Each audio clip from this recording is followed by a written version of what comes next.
Tiède comme j'aime. Genre il est encore tiède. Il est tiédasse. C'est comme ça que j'aime mon café.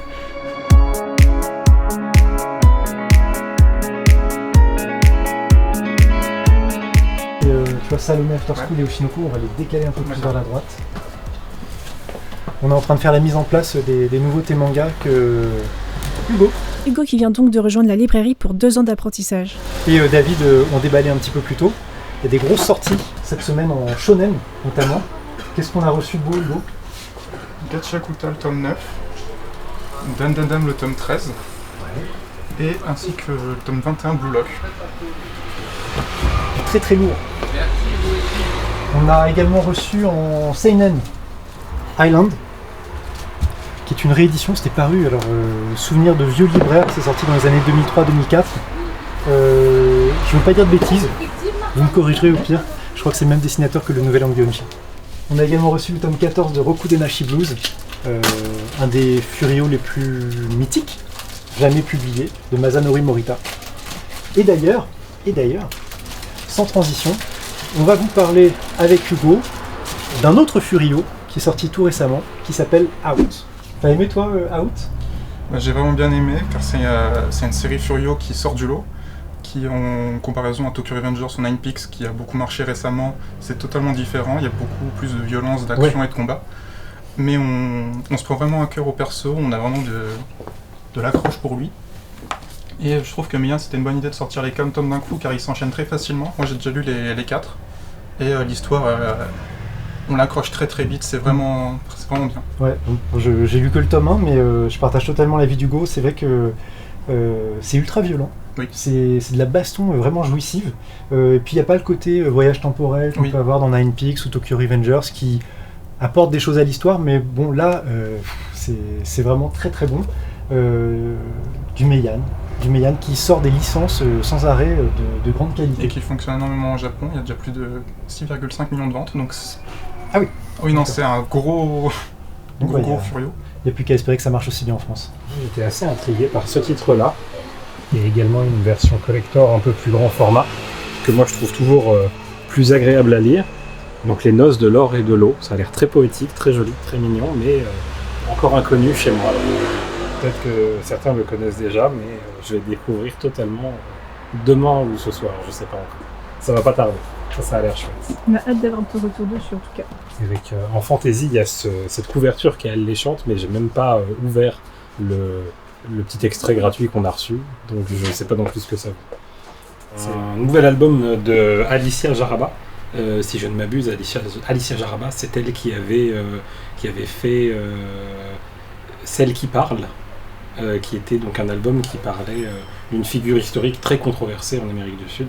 Et là, ça semble être un road trip. J'ai hâte de découvrir ce qu'elle a fait. Elle a un vrai sens de la narration. Et moi, je suis très curieux de ce nouvel album. Il y en a un autre qui m'intéressait par sa couverture, qui a l'air d'être un genre de gentleman extraordinaire steampunk, peut-être, les yeux doux, de Colline et Corberan. Alors, encore une fois, aucune idée de ce à quoi m'attendre, avec ce graphisme un petit peu cartoonesque sur les bords, bien à la franco-belge, mais qui a l'air d'avoir un scénario peut-être un peu plus sombre à voir. Ou au contraire, peut-être que c'est tout public, justement, et que ce sera une autre surprise. Donc, un très bel objet, en tout cas, on voit pas bien, je pense, mais la couverture est toute texturée, là. Peut-être qu'on voit avec les reflets, mais c'est très agréable en main. Ouais, en tout cas, la couverture, elle intrigue. Oui, tout de suite. Elle intrigue et elle attire l'œil. Et alors, il y avait un album aussi que j'ai hâte de lire, le nouvel album de Patrick Prugne, que nous avons la chance de recevoir en dédicace dans seulement quelques jours, une dédicace qui est déjà pleine et que l'on sait exceptionnelle. Patrick Prugne, c'est un très grand dessinateur qui a fait toute cette rétrospective sur les premiers rapports entre les Européens et les Amérindiens, principalement au Canada. Et là, c'est un album scénarisé par Rodolphe, qui a beaucoup travaillé avec Léo, donc encore une collaboration assez inédite pour ma part, et intrigante. Voilà. Pas mal de beaux albums, et pas mal de suites aussi, comme d'habitude. Je suis curieux de savoir comment ça s'est passé pour la newsletter BD de samedi matin.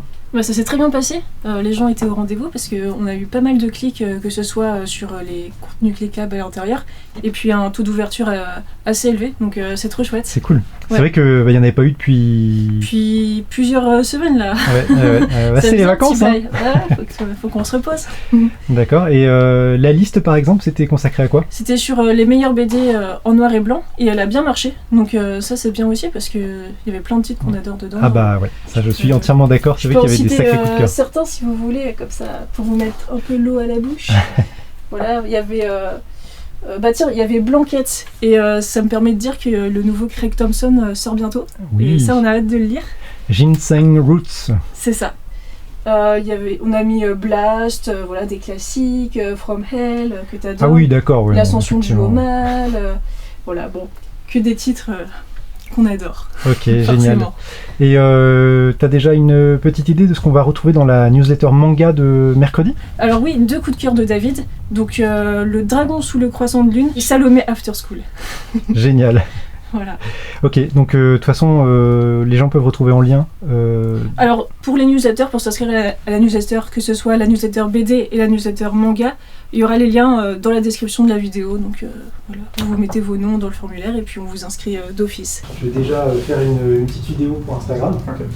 Et puis après, on fera la mise en carton. D'accord. Et c'est parti pour une nouvelle commande passée sur librairiebd16.fr. Et cette fois-ci, c'est la commande d'Olivier. Avec le dernier tome paru de Laine, le tome 7. La version nomade de cet album culte de Batman, Batman Silence. Les 2 premiers tomes d'Irayasumi. Il nous fait plaisir, Olivier, avec cette série. On adore cette série. Pendant que Hugo réfléchit un petit peu à la suite du programme, moi je vais écrire une petite carte postale pour Olivier, pour le remercier de ses achats, sachant que justement il a pris l'album Les Guerres de Lucas. Donc voilà, la petite carte qu'on avait faite en collaboration avec les éditions d'Eman.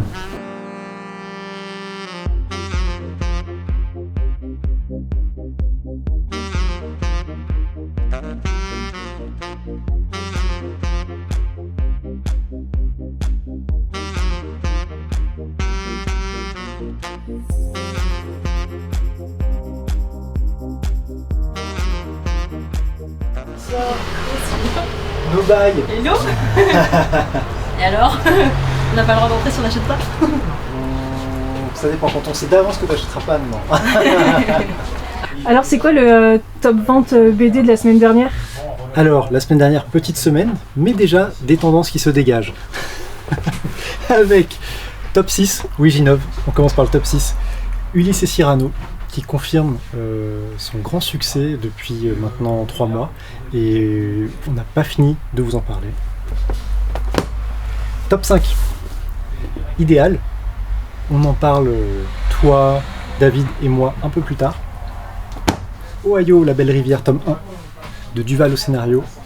Les séries autour du peuple indien ont toujours un beau succès qui se confirme avec ce titre. Évidemment, top 3, Madeleine Résistante, pour le tome 3, justement. La très très belle surprise, et mon ami Owen, au loin ne pourra que valider, c'est Happy Endings de Lucie Brion.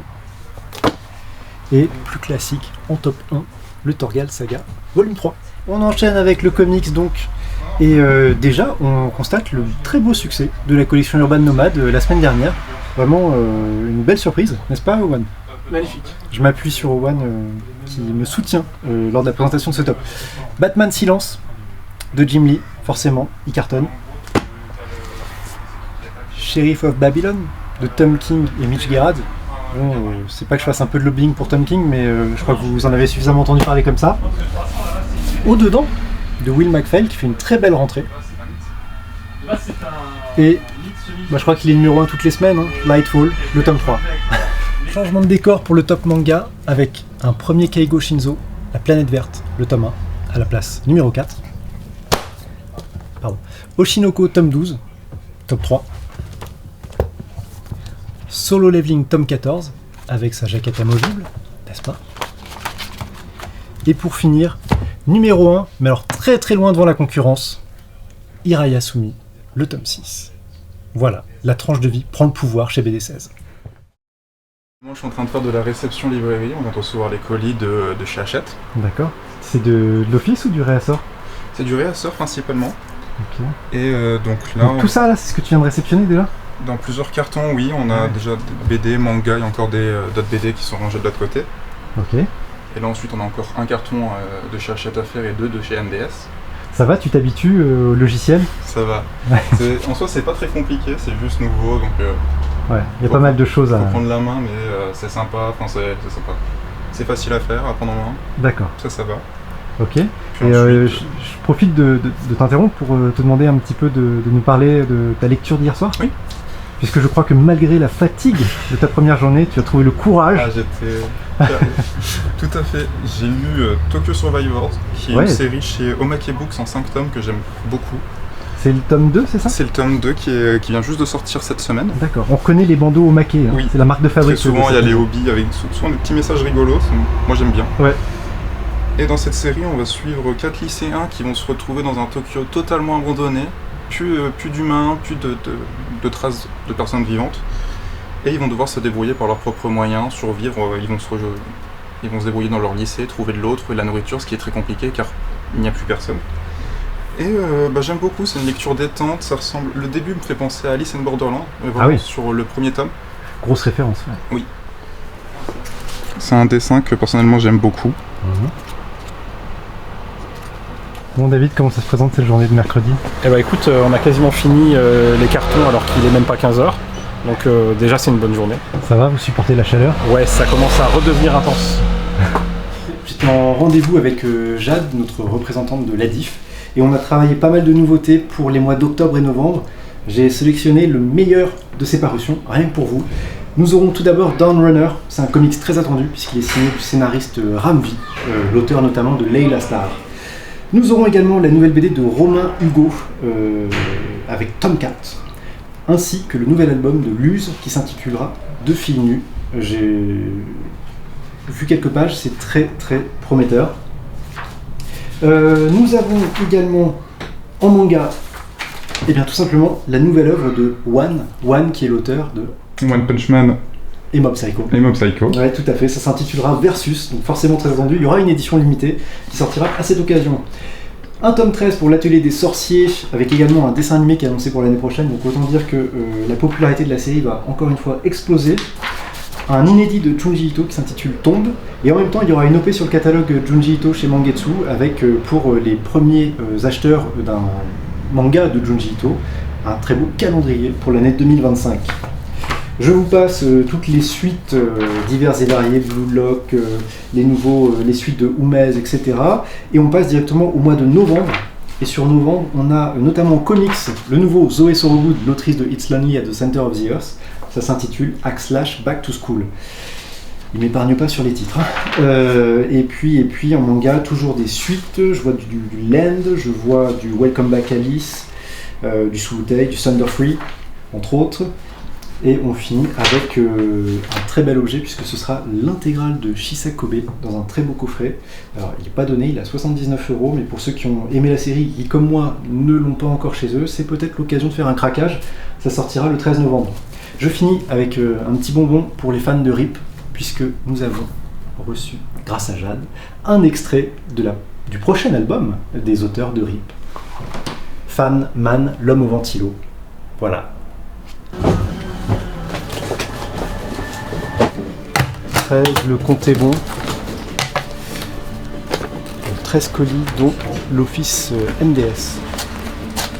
Dedans, il y a un titre assez attendu, c'est le Peter Pan de Kensington, dessiné par José Luis Munuera, qui a notamment fait récemment Le Chant de Noël et Bartleby. Alors... Ah, pas mal du tout. Salon de beauté de Quentin Zutio. Notre ami Bully with Amélis, on en a déjà parlé, il paraît que c'est excellent. Et puis le tome... Oh, attention, c'est lourd. Le tome 2 de Dali, par Julie Birman et Clément Oubrerie. Alors ça, j'aime beaucoup cette collection. Émile Bravo, c'est l'auteur du Journal d'un ingénu, de l'Espoir malgré tout, Spirou. Mais il a également signé une série de contes. Et là, le nouveau vient de sortir. Les 7 ours nains contre le grand méchant loup. Ils en profitent pour rééditer les précédents, dont Boucle d'or et les 7 nains. J'adore le design des oursons. Et on a reçu, ça j'en ai un peu lu, j'en ai eu de bons échos sur WhatsApp ou sur Insta, je ne sais plus, concernant le Batman First Night. Ambiance plutôt polar, prohibition. J'ai très hâte de le lire. Et en jeunesse, assez attendu, le tome 6 des Sœurs Grémillet. C'est une des séries qui rencontre le plus de succès chez les jeunes filles, 10-12 ans à peu près, en ce moment à la librairie. Toujours en train de déballer les cartons. Ouais, je suis à la recherche d'un titre bien particulier. Est-ce que tu serais pas par hasard à la recherche de Peter Pan? Pas mal, pas mal. Lisez l'œuvre de Cosé.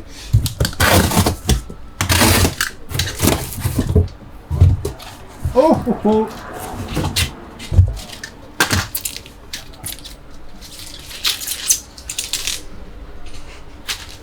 Voilà, Peter Pan de Kensington, adapté par José Luis Munera, inspiré de l'œuvre de James Matthew Barry.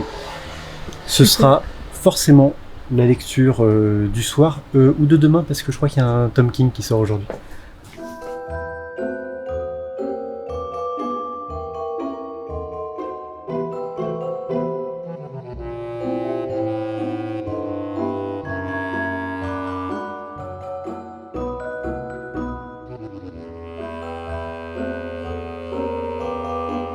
Emmanuel, tu es attaché de presse. Est-ce que tu peux nous expliquer exactement en quoi consiste ton travail?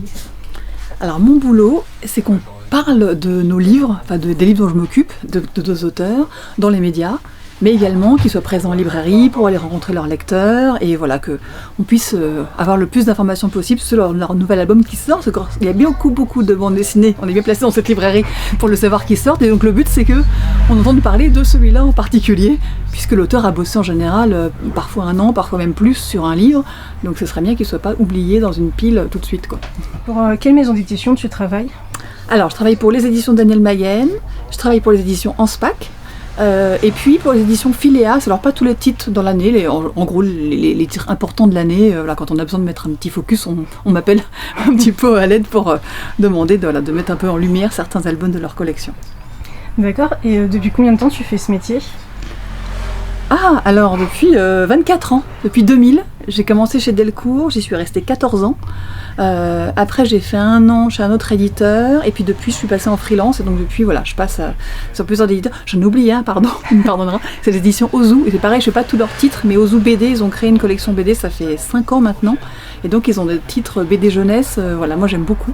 Oui, parce que du coup tu es en freelance, donc tu décides pour quelle maison d'édition tu travailles, et aussi pour quel titre tu vas travailler, ou pas forcément? Oui et non, c'est-à-dire que, alors il y a les éditeurs pour lesquels je me suis engagée, mais en fait par exemple, pour prendre l'exemple des éditions Daniel Mayenne, j'aime tout ce qu'ils font, c'est-à-dire tout est bon, donc je me dis pas, ah mince, je vais t'embêter sur ce titre-là, puisqu'en fait, voilà, il n'y a pas beaucoup de titres dans l'année, et tous sont faits vraiment avec beaucoup de sérieux, beaucoup de qualité, voilà, c'est que des bons auteurs, donc je suis pas très embêtée de ce côté-là. Ce qui n'était pas le cas forcément quand on est salarié dans une maison d'édition, on doit bosser sur tous les titres qui sortent, et on a parfois des goûts qui sont pas forcément en adéquation. Voilà, là dans mon métier, en l'occurrence, quand parfois on va me proposer un titre, parce que j'ai cité les éditeurs avec lesquels je travaille le plus souvent, puis parfois je vais faire aussi ponctuellement quelques interventions pour d'autres titres ou d'autres auteurs, mais là pour le coup, il m'arrive de dire non parce que je suis pas emballée par le projet, ou parfois aussi malheureusement parce que j'ai trop de titres qui sortent en même temps et j'ai besoin d'avoir du temps pour m'en occuper. Et pareil, donc il faut aussi prendre un peu à l'avance. Dans mon cadre, en l'occurrence, parfois, dans mon planning, ça rentre pas, donc je veux pouvoir me consacrer à la personne, ou à l'auteur, ou au livre. Et donc, voilà, ça aussi, ça nécessite de gérer un petit planning. Il y a juste une dernière question. Là, du coup, tu es venu avec Patrick Prugne. Est-ce que tu peux nous présenter déjà un petit peu cet auteur, et puis aussi Écoute s'il pleut, son dernier titre, s'il te plaît? Alors, Patrick Prugne, c'est vraiment un auteur Mayenne. C'est-à-dire que, à part à son début de carrière où il avait bossé chez d'autres éditeurs, depuis, il est extrêmement fidèle au même. C'est pas forcément le cas aujourd'hui. Les auteurs, ils peuvent aller signer chez qui ils veulent. On n'est pas trop attaché à une maison. Lui, si. Lui, clairement, il est à la maison, chez Magen. Alors Magen, en plus, c'est particulier, c'est que c'est un éditeur qui est aussi galeriste, donc il peut aussi faire des expositions. Il a souvent été mis en avant aussi dans la galerie Magen, autrefois quai des Grands Augustins, et maintenant rue du Louvre, donc c'est très prestigieux, voilà, c'est beau. Il travaille sur aquarelle, donc sur des grands formats, donc c'est toujours très très beau, Patrick Prugne. Là, c'est particulier, sur cet album-là, Écoute s'il pleut, pour la première fois depuis très très très longtemps, depuis le début de sa carrière, en fait, depuis toujours, depuis ces 20 dernières années, il travaillait tout seul. Et là, il a demandé à Rodolphe de lui concocter un scénario, donc vraiment une petite pépite à part dans sa carrière. Lui qui a donc toujours travaillé toutes ces dernières années sur le monde amérindien, il est passionné des Indiens d'Amérique, etc. C'est toujours des récits historiques, des one-shots toujours, mais voilà.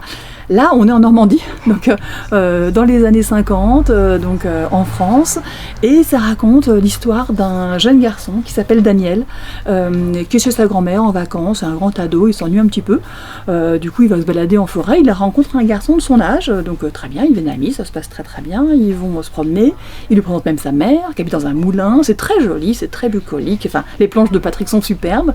Et puis, quand il rentre chez sa grand-mère, qui lui demande ce qu'il a fait, il dit, bah voilà, je me suis promené avec un tel, la grand-mère reste un peu, trouve ça bizarre, elle dit rien de plus, mais en revanche, le lendemain, quand il va rechercher le copain a disparu.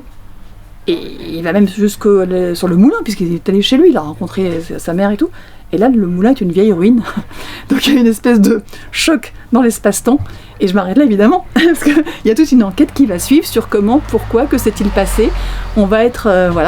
je laisse évidemment le lecteur découvrir. Super, merci beaucoup Emmanuel. Avec plaisir, merci Mathilde. Comment ça s'est passé cette dédicace avec Patrick Prugne ? Bah écoute, ça s'est très bien passé, ça a duré 3 heures et c'était super, les clients étaient tous très contents, les dessins, les dédicaces très belles, donc c'était super. En tout cas, nous on voyait revenir les clients de la salle de dédicace et ils étaient admiratifs en fait des dessins que leur faisait Patrick Prugne. Ils nous montraient, ils nous disaient regarde ce qu'il m'a fait, etc. Oui, il dessine très vite mais c'est très beau, donc parfait. Et bah écoute, génial, encore une dédicace qui s'est bien passée. Exactement.